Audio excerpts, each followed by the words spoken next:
Welcome to the Thinklings podcast, a conversation where good thoughts help renew the mind with the Word of God. I'm Charlie Carter, and I'm here with Tim Little and Andy Stearns. Let's jump into the conversation. Hello, Thinklings listeners. Want to give you that first little blurb to let you know what's in the episode. If you don't have a full 40 or 45 minutes, listen to the whole thing. We open up with books and business and our intro discussion, and that lasts about 23 minutes. Including this introduction. So if you want to just skip ahead to like 23, 24 minutes, you'll get to the main content of the episode, which is titled, Is a Picture Really Worth 1,000 Words? We talk about that. In Books and Business, I, Charlie, talk about Refuting the New Atheist by Doug Wilson. Thinklings Stearns talks about Surprised by Oxford, written by Carolyn Weber. And Thinklings Tim talks about the compilation history of the Megalote. And we have some fun jokes and announcements and things in there too. But like I said, that lasts for about 23 minutes. So if you jump to like 23, 24 of the episode, that should get you to the main content. Thanks for listening. We'll see you next week. Welcome to the Thinklings podcast, episode number 49. I like how we can actually remember what episode we're on right now. It's very professional. You know why that is, Tim? Do you know why I knew it was 49? Yeah, I do. It's because we just recorded episode 50. And it is so awesome. And we have something really great for episode 50. We have a special guest. But this episode's awesome too. This episode's great. We'll get to that in a moment. But just episode 50. It's going to be so good. That's a big deal. You turn in 50, that's half to 100, you know? It is. And so it's like we wanted to get a nice guest for that would embody episode 50, and we found a real spicy guest. We're so excited. So, yeah. Fun times. It is fun. What's next? Instagram. That's what's next. Janky lamps. Come on. Let's talk about the janky lamp. So, I'm so excited. Janky lamp update. We are at 178 Instagram followers. And when we get to 200, we will give out a whole bunch of things. We'll give out some mugs. We'll give out some t-shirts. We will give out maybe a book or two. And then we will give out a lamp. And we were talking earlier, that lamp has traveled with me for probably about 10 years. I had it in college, in my dorm room. It's lived in multiple apartments, in multiple cities. And its last life, before we retired it was the lamp of the Thinklings. It sat right here at this table and in a very poor way, yes, illuminated the recording studio, which is why we're now willing to give it to you, one of the fans, because it serves a better purpose in giving you a Thinklings trinket than actually lighting the room. But did you have something you wanted to say about that? Well, I was going to say, so literally when you were in Greek with me and then later when you were in Hebrew with Tim, you probably used that lamp to do homework at times. Yeah, I did. Man, that lamp has so much history. Oh, yeah. Wow. It's got a lot of good stuff there. Yeah, so before we do that, we need to get to 200 Instagram followers, 178. Here's the deal. If you already follow us on social media, on Instagram, you need to message your friends and be like, hey, you need to go like this podcast. And they might give you a lamp, and that's okay if you don't want it. But when they give it to you, then you can give it to me. You say that to your friends. You're increasing your lamp odds by getting your friends to jump in on that. Yeah, as long as they buy into it. Yeah, They might want the lamp. They might want the lamp. I got a text message from someone who followed us on Instagram that said, I better get that lamp. Someone wants it. And so Sorry, I shouldn't sound so surprised about that. Here we are trying to hawk the lamp, and I'm like, really? Someone wants that? This is probably worth mentioning too. We're probably going to do a Facebook Live for when we give those things away. So again, how do you participate in a Facebook Live? I don't know if we should do a Facebook Live or an Instagram Live. Probably Facebook. We have more people that follow us on Facebook currently. But we'll have some type of a live format where we're going to like pull names for that. And so you want to stay tuned to when we do that because we want you, if you're one of the 200. It's an Instagram thing. So it needs to be on Instagram. We should probably do it on Instagram. Yeah. So if we have 200 followers on Instagram, we want all 200 to be like watching that and be like, oh, do I win the lamp? That'd be great if we could get all, over 100 people watching an Instagram Live. I don't know. We should make an Instagram reel. We should make one of those little funny videos that they make, that all the Instagram influencers make. You guys are in charge of social media. If I touch it, it bombs. Okay, we'll look into a reel. Okay, so with that, we've got some Thinklings business to tend to. Books and business. Let's talk about some books, and I'll go first. And the book that I would like to talk about is by Doug Wilson. It is Refuting the New Atheists, a Christian response to Sam Harris, Christopher Hitchens, and Richard Dawkins. And the title says it all. It is a Christian response to three notable new atheists. And my first interaction with new atheists was when I was subbing for Andy Stearns a few years ago in his apologetics class, and he referred to them as the Four Horsemen. And I just realized, like right before this discussion, that wasn't just a clever title that Andy gave them, that they actually self-proclaimed themselves as the Four Horsemen of New Atheism. But yeah, Doug Wilson walks through their books with very specific chapter references, and it's written as a response to them. So it reads like he's expecting them to read what he's writing. So it reads very easy. It's very pithy, like Wilson always is.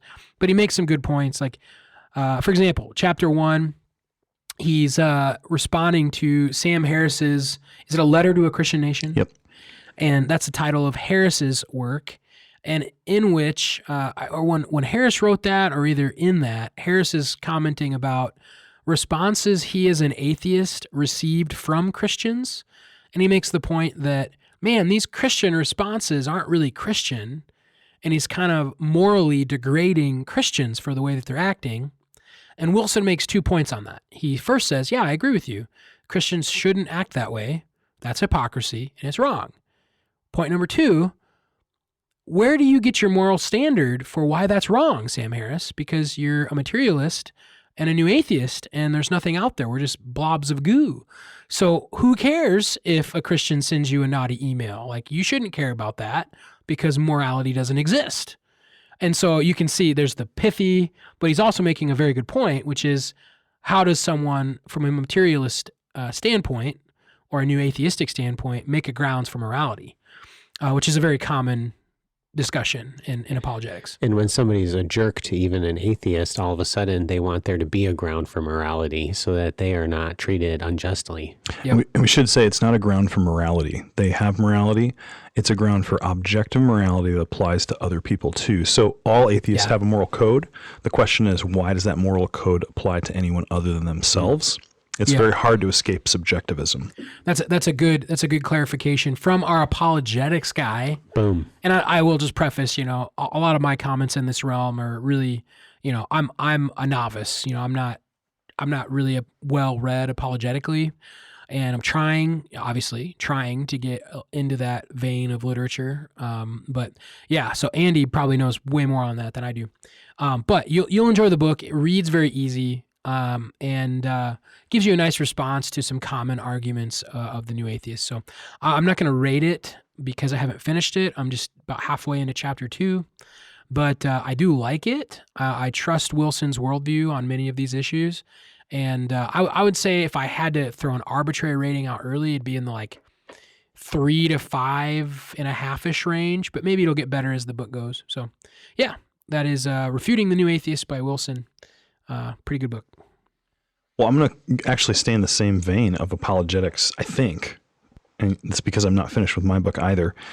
This week I'm going to talk about Carolyn Weber's book, Surprised by Oxford, a memoir. She is writing about her time when she was a student in the U.S. and she graduates high school and she got accepted to Oxford University. So she goes over there and she was an atheist, and she recalls that when she was in America in high school, she was one of the top of her class. She was very smart. Sometimes she'd be the smartest student in the class. But she says when you get into a place like Oxford, everybody's the smartest person in the room, and you're with all of them at the same time. And so she really met some people who challenged her thinking. And what was surprising to her is that she met someone who was a Christian who had some good questions for her that her worldview couldn't really answer. And so she started asking questions. Now oddly enough, I'm only a third of the way into it, but I'm on page 170. I keep reading this thing thinking, this thing must be almost done. And I just looked because I'm sorry, Tim. I got the ebook for like $1 a long time ago. I forgive you. Thank you. I love that we feel like Mine was an ebook too. we have to like do penance with Tim when we buy ebooks. Confessions of Kindle Readers. I like this. Yeah. So So it was $1, so you know. yeah, Tim doesn't care if he lost that.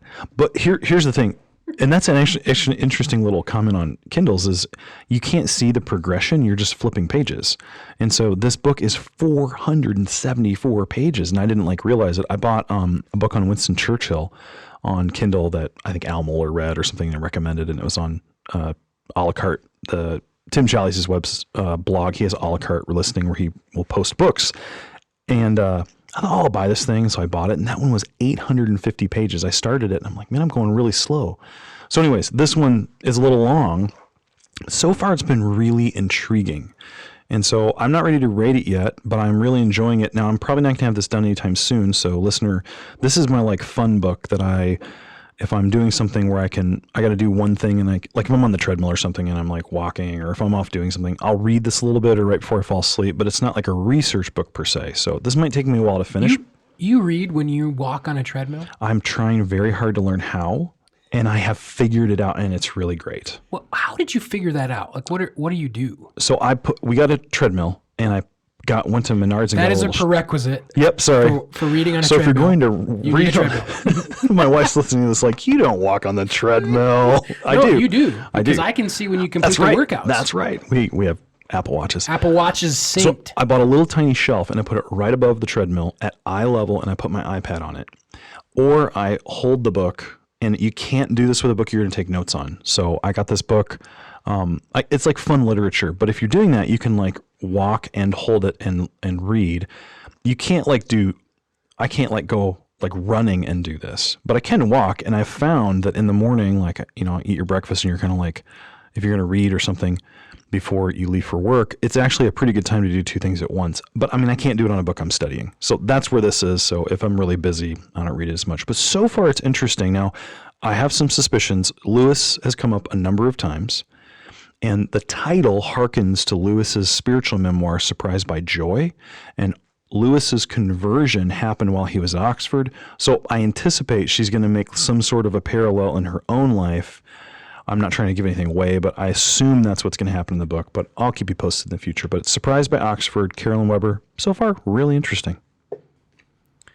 Awesome. My book today is The Compilational History of the Megillot by Timothy J. Stone. I don't want to throw shade at you, Tim, but your book titles are always so, what's the word? Interesting. So compilational, it's like the order of the Megillot, and the Megillot is the 5 little scrolls in the Old Testament. So the 5 scrolls would be Song of Songs, Lamentations, Esther, Ruth, and Ecclesiastes. Okay. Ruth, Song of Songs, Ecclesiastes, Lamentations, and Esther. That's the Megillot. And so why are they in the order that they are in? And is there a history to that order? So this is kind of an important topic when it comes to discussing canonicity, because the Jewish rabbis were even debating the order of these books or discussing it. So if they're debating and discussing the order of the books, what does that imply? That the books are important. Yeah, that they're important, that they're part of a canon. They're already recognized as being canonical, and so they're debating and discussing the order of the books.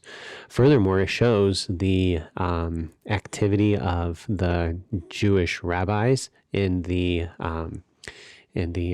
transmission of the Old Testament, and the great care which they had. That they weren't just careful in the transmission of the scrolls. Remember, they were scrolls originally. Okay, the transmission of the scrolls themselves, but even the ordering of the scrolls. So, I mean, people have often noted the compositional structure of the book of Psalms with the 5 books of the Psalter. But here you have 5 scrolls: Ruth, Song of Songs, Ecclesiastes, Lamentations, and Esther. And Stone in this book argues that they are in a chiastic order. You have Ruth at the beginning and Esther at the end. You have the 2 ladies. And then in the middle, the B points, you have the Song of Songs, and then you have the book of Lamentations. So you have the best song and the worst song, Lamentations, yeah. the fall of Jerusalem. And then in the middle, you have Ecclesiastes. And Ecclesiastes is kind of the oddball. They don't have a lot of reason why things are connecting to or away from Ecclesiastes. So there's a little bit more uncertainty there, but I thought Stone's argument was pretty strong. Plus, a lot of people believe that the order of these scrolls was something that transpired much later, like 1000 AD, 800 AD, and he argues no, the tradition for the order of these scrolls actually goes way back. Well, I shouldn't say way back, but at least a lot earlier. So there's a fair amount of Old Testament discussion.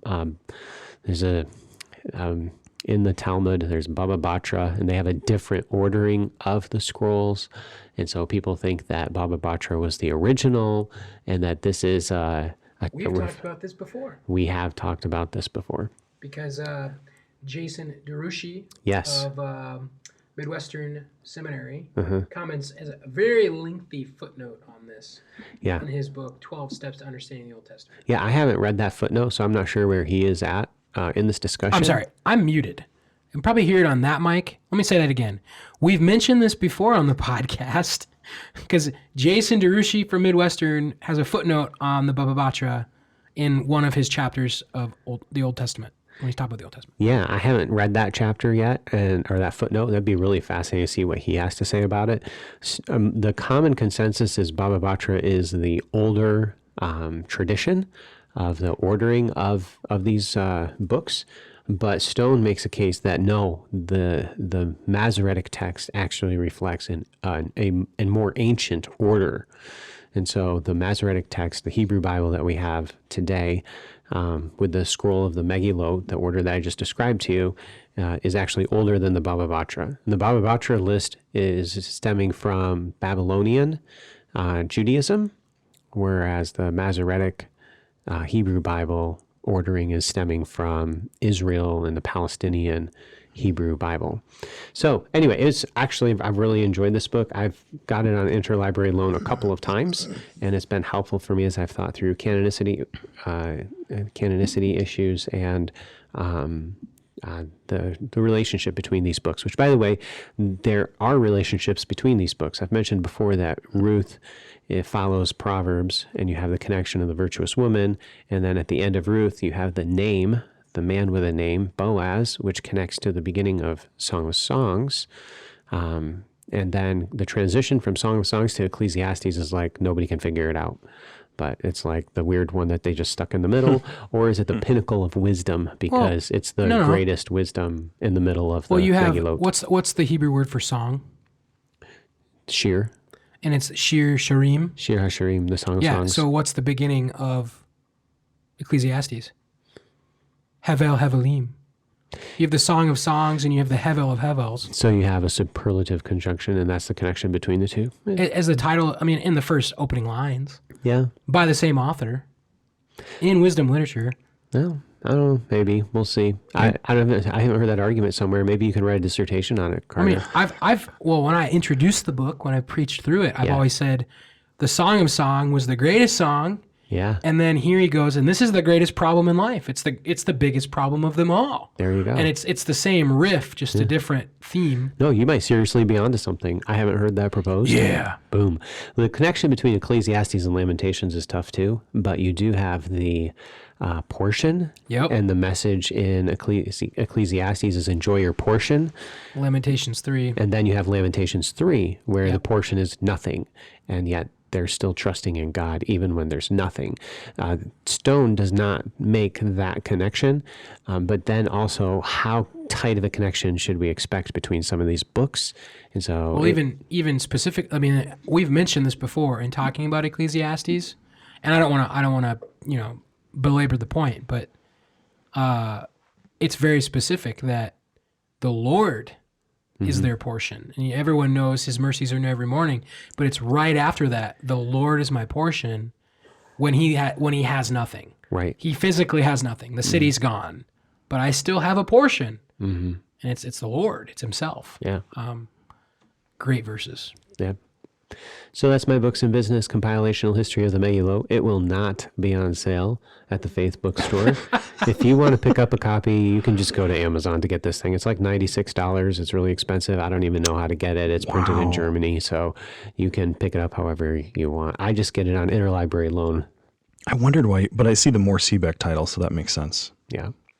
And before we get into the main part of our episode, which, if you've ever heard the phrase, a picture's worth 1,000 words, the episode content is us talking about the philosophical underpinnings of that phrase, where it came from, and then maybe dissecting it philosophically. So hopefully you're interested by that. And then is it Tim who shares a devotional from Deuteronomy to close that off? So you can enjoy that. But it popped into my mind while we were talking that we've been wanting someone to send us a picture of their Thinklings group, and someone did that, even though it's not really that. It was good.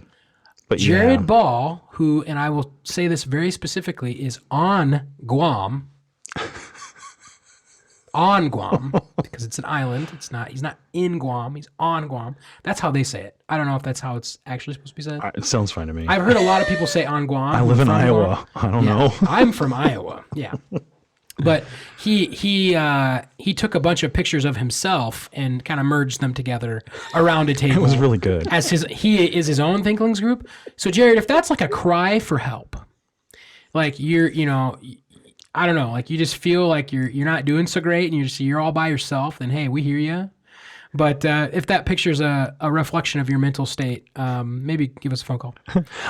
And also, I saw that and I thought, oh, that's really funny. It's not exactly what we wanted. It's not. So but it is really funny. It gets like half a point. It disappeared because it was like a story and I couldn't go back and find it. So I really wanted to go back and I think he messaged it to us as well. Oh, did he? If he didn't, hey, message that to us. Or send it to us. But we'll still say, anyone on Facebook, Twitter, or Instagram, if you get a book and you're reading it with a friend and you take a picture, send it to us. Hashtag #MyThinklingsGroup. No one has done it yet. So anyway, just a thought that popped into my head as we're getting toward the end of our Books in Business. So anything else before we jump into content? No, I really do think, listener, you should try to read a book with another person. If you've never done it or it's been a while, it's a really good experience, and that's why we're really trying to encourage you to do it. So we're serious. We're having fun with it, but it's really a almost life-changing thing, I would say. It goes something like this. Hey, these crazy guys, I listen to this podcast, they get together and read books. I thought I'd give it a shot. You interested? There you go. Wait, are you calling us crazy, Tim? Yeah, we're crazy. Okay. You know what that sounded like to me? That sounded like a college guy trying to hang out with a college girl. Well, that's... Hey, oh, that's you want to read a book with me? That's not Books in Business. And on that note, enjoy the content. Is a picture really worth 1,000 words? We'll see you next week. Okay, so I'd like to have a conversation about a guy by the name of Heinrich Isben. Does that name mean anything to either of you? Sounds German. It's been nothing to me. It's been nothing. Okay, so let me come at it a different way. Let me start with a different approach. How many of you have heard the phrase, quote, a picture is worth 1,000 words? Oh yeah. You've heard that? Oh yeah. Now, okay, that's a modern thing that I would venture to think that you've heard that at least once, if not many times. And it's usually in the context of like a teaching setting where, well, if you can explain it with words, that's good. But you know what? If you could picture it to me, that its value is of 1,000 words. It's like this hyperbolic statement. Have you ever heard someone use it in that context? Yeah. And I disagree with that, but yeah, I think and we're gonna discuss it. Well, it does communicate something. No. So it is saying something. Yes, it does. So maybe Pictures, not 1,000 words, but it's saying some words. Well, okay. Okay, Keep going, so Charlie. We're about to disagree. What we want to discuss here is, you've heard us say things like this on the podcast before, that authorial intent is important and context is important. And what I want to just dig down, pull some layers back is, okay, where did that phrase come from? And that's where we get to our guy, Heinrich Isben. So, oh yeah, that guy. He coined that phrase, a picture's worth 1,000 words. He did. I didn't know that. But his phrase was a little bit different. Okay, so his original phrase was, 1,000 words leave not the same deep impression as does a single deed. And 1,000 words leave not the same deep impression as does a single deed. so he's equating it to actual works, not to a picture. Yeah, so let's unpack this a little bit. Who was Heinrich Isben? He's a playwright. Okay, so he writes plays, and he is. I actually don't have the dates in front of me, but he's in the 1800s. Okay, in that realm. I should just, you know what, we have Google. So yeah, Andy's googling it for me. He's known as the father of realism in the art of being a playwright. He's one of the founders of the modernism movement in theater. He, as he writes plays, eventually abandons the idea of traditional verse for more of a realistic prose in his plays. What this means is that rather than having a play that's like this kind of legendary folklore, like idealistic, sensational idea, like the knight is the big hero, you know, Romeo and Juliet, like the big romance. He's like, you know what? Why don't we write a play that's like a normal situation, like a real life thing that's happening? So he was kind of seen as scandalous because he would present or direct plays that would depict real moral backgrounds behind the facade of modern life. So on the outside, we present life as one thing, but there's actually all this other stuff going on behind the scenes. Like, people aren't really good, they're actually really bad. And so he would present plays with more scandalous moral ideas. And so what's interesting about him, and you can see where he would make a statement about how the picture is worth more than the words because he's a playwright. Yeah. Right. He's writing plays. Now, what's interesting about him is who he is as a theologian and a thinker. Ooh. So, one of his friends compared one of his plays to Soren Kierkegaard. Oh no. And so then Isben kind of gets into this existentialist theology. And once he's kind of accused of being very Kierkegaardian, he actually starts to take Kierkegaard more seriously.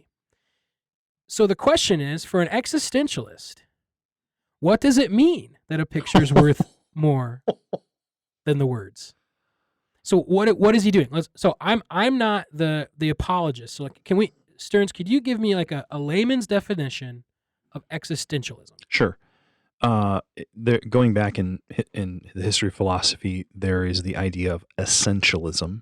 Essentialism says that everything has an essence, and this is not like, this is like when you see a cat, it has the essence of cat. There's something about a cat that makes it a cat, and a dog has not catness, so it can't be a dog. It also doesn't have Everdeen. Anyway, sorry for you Hunger Games fans there. So things have essences, and the reason existentialism arises is because it says there can't be an essence if everything's an accident. If evolution's true, and this is all an accident, then there's not like an essence I'm trying to become or fulfill. So essentialism says everything has its essence and we need to live that way. Existentialism says, no, everything's dependent on my existence, which is to say it's hugely subjective. It's all about the subject. And so an existentialist, everything is about what I like, what my taste says. I mean, and that's why Kierkegaard's so funny. I mean, that fits really well. And so think about Heinrich Isben. He's a modern realist playwright. So what is modernism? And we've talked about modernism on this podcast before. You go back into season 2, we had this guest, Dr. Kevin Bowder, and he would use the phrase that pre-modern thinking is that truth is up there. Modern thinking is that truth is out there, but hinted with skepticism. He actually said on that podcast that it's not that skepticism is like the rule of the day. Yeah. And so merge that into a modern, like, is being skeptical of what's out there. Like, truth exists, but we're not really sure about things.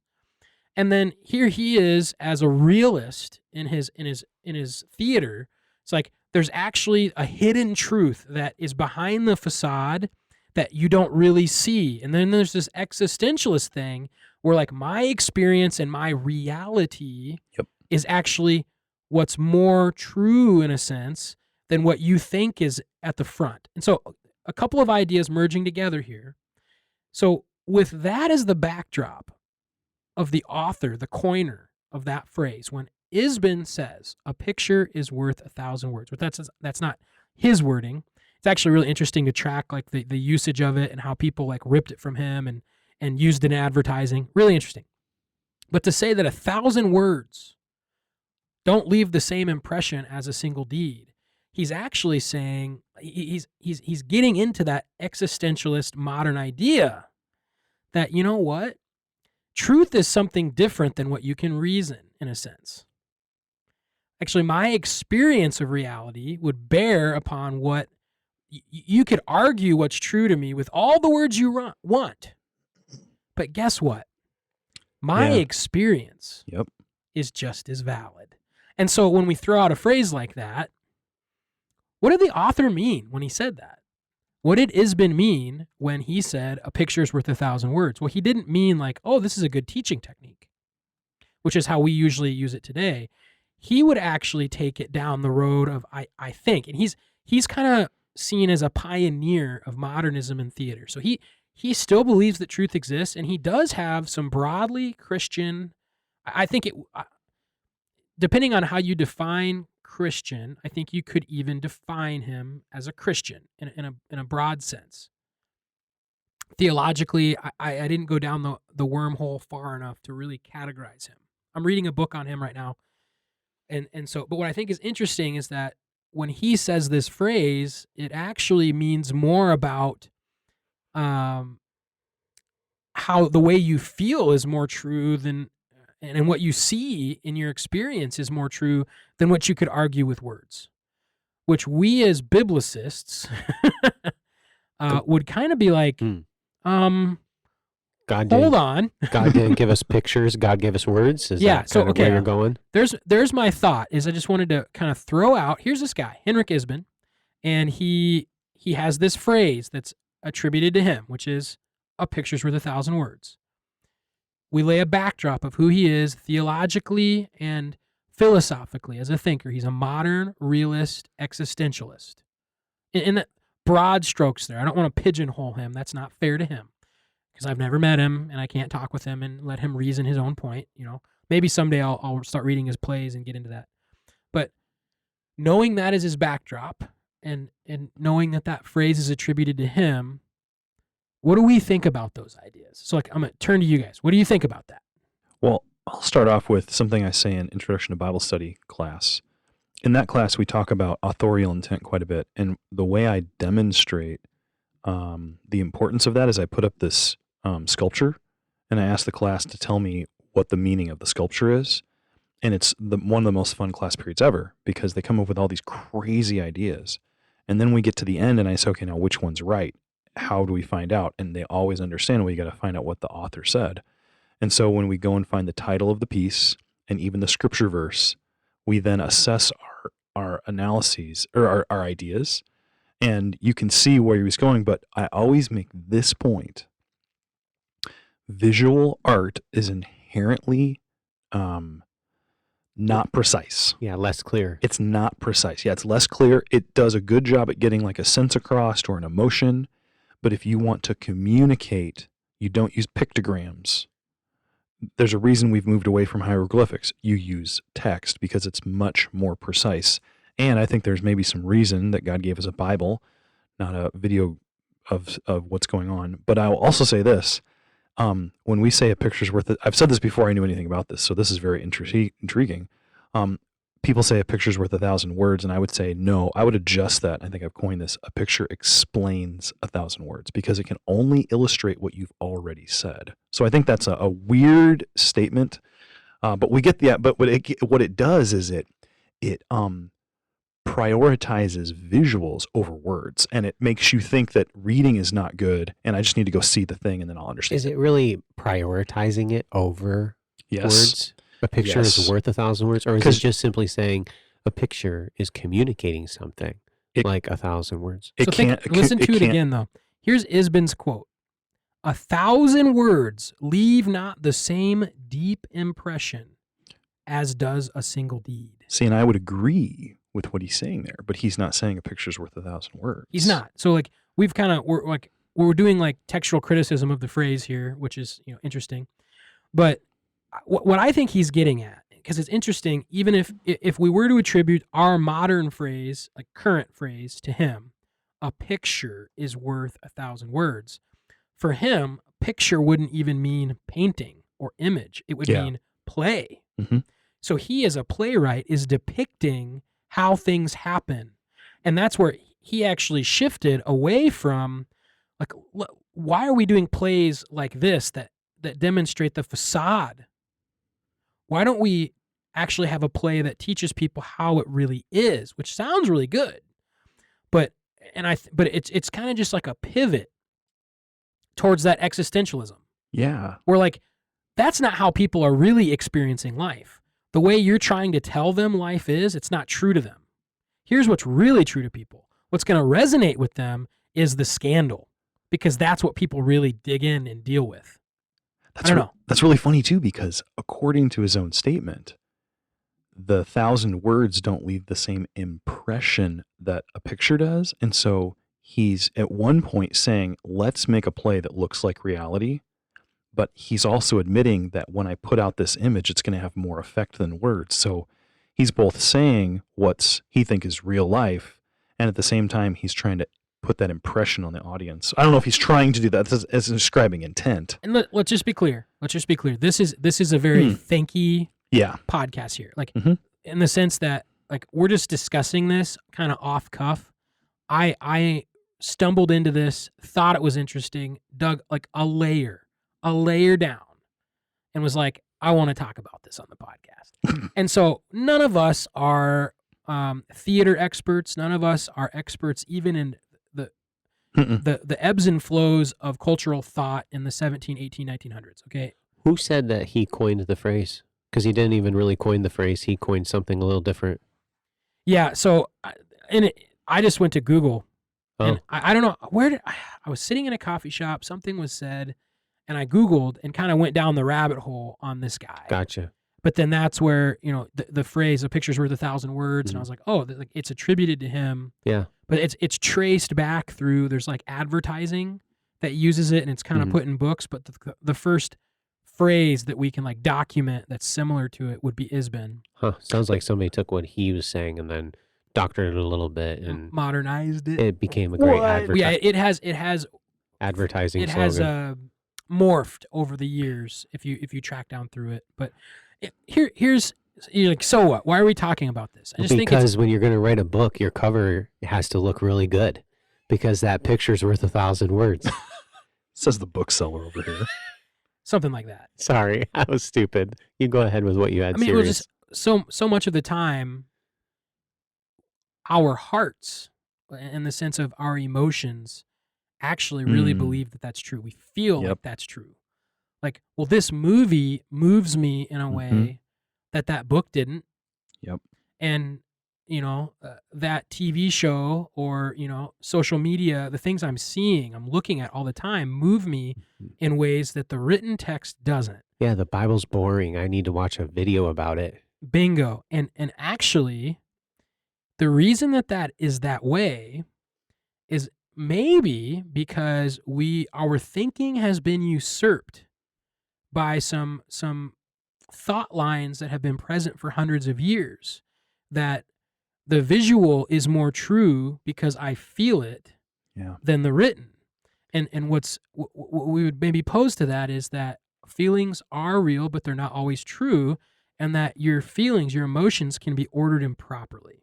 Yep. And so if it is really true for you as a believer that a picture, a movie, a song is worth more to you than 1,000 words, like you could read your Bible for hours and it doesn't affect you, that actually is a problem. And it's not because the one medium is more powerful than the other, but it has more to say about the ordering of your own affections. And that is an issue that has been dealt with in existentialism, has been dealt with in modern and pre-modernism, the way that people think about themselves for a couple hundred years. And the way that you view that issue actually does tell a lot about the health of your faith. Mm-hmm. So Any other thoughts on that, or we want to move on? Well, I just want to go back and say the phrase "a picture's worth 1,000 words." I would simply say the explains thing makes the most sense, because if I put up a picture, it can't communicate all that those 1,000 words can. Visual images can't do that. If I already know 1,000 words, the picture can tie them together maybe. But it's when you say it's worth it, you're making a value judgment, and I think that's getting back to what you're saying, Charlie, is that it does make visuals more valuable than text, which it really reminds me. I think you said this already off air. It reminds me of Neil Postman's book, Amusing Ourselves to Death, where we prioritize the image over the text. Totally. And you can go past the mind into the soul through images a lot easier than words. Here's the last statement I'll say is that we hear that, and I've heard preachers throw that phrase into a sermon, and one, it's completely disconnected from its historical roots. But here's the take home. The heart of that phrase, with its thinking and theology, our modern or postmodern world, United States, Western world thinking, has wholeheartedly believed that phrase. Yep. And you see it in the way everybody lives their lives. And as a believer, we need to analyze that and think, should it be that way? And the answer is no. Thinkling, think. So here's our final thought from God's Word.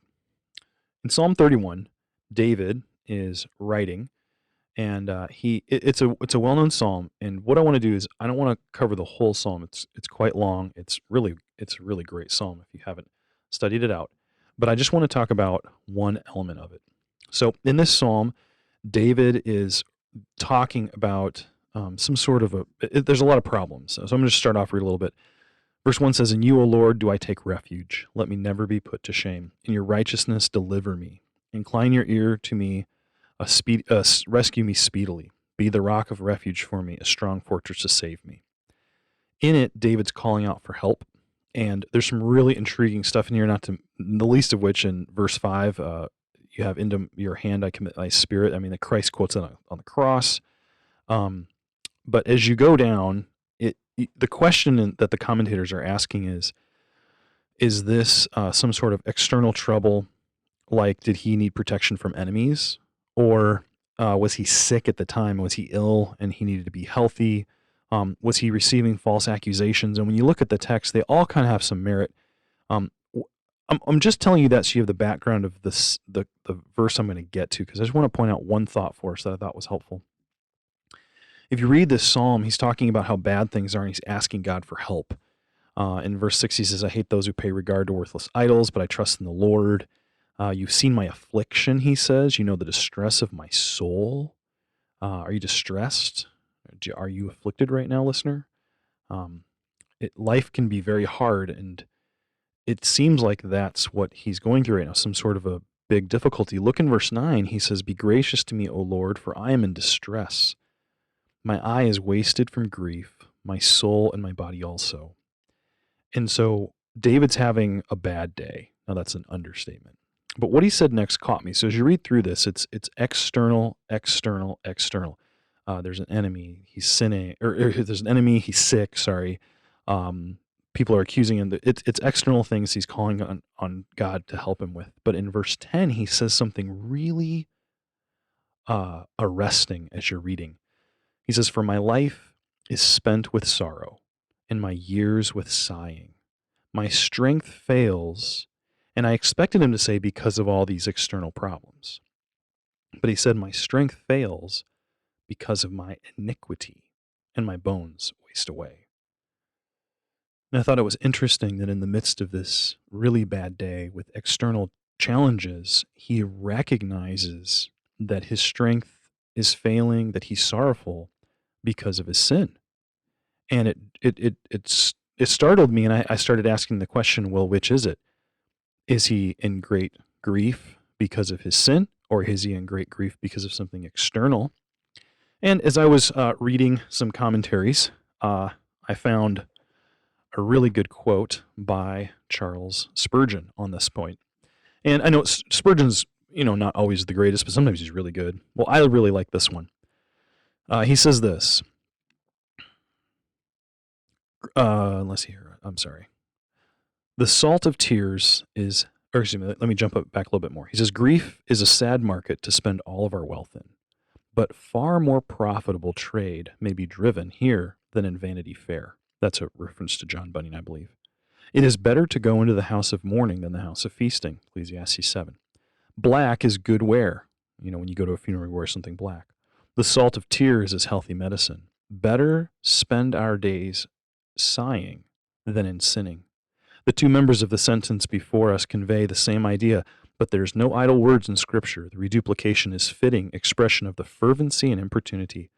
My strength fails because of my iniquity.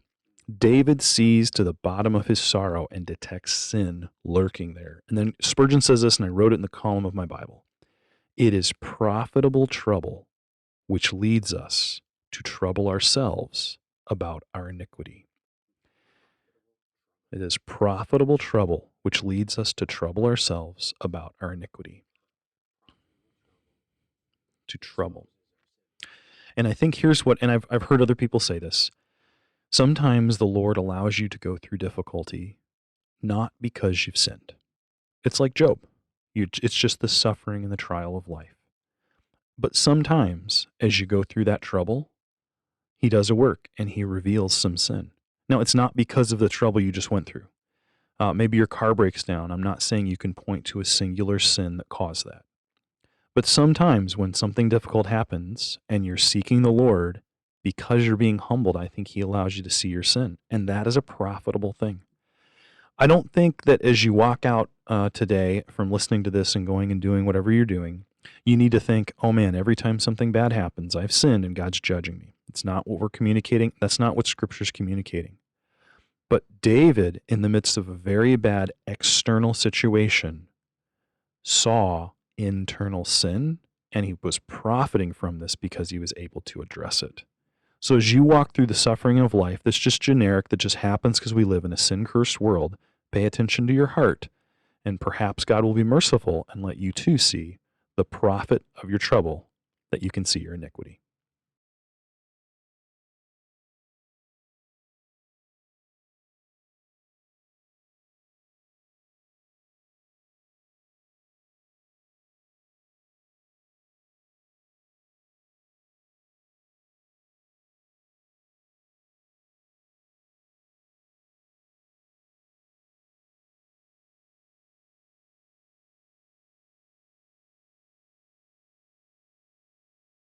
Thank you for listening to this episode of the Thinklings podcast.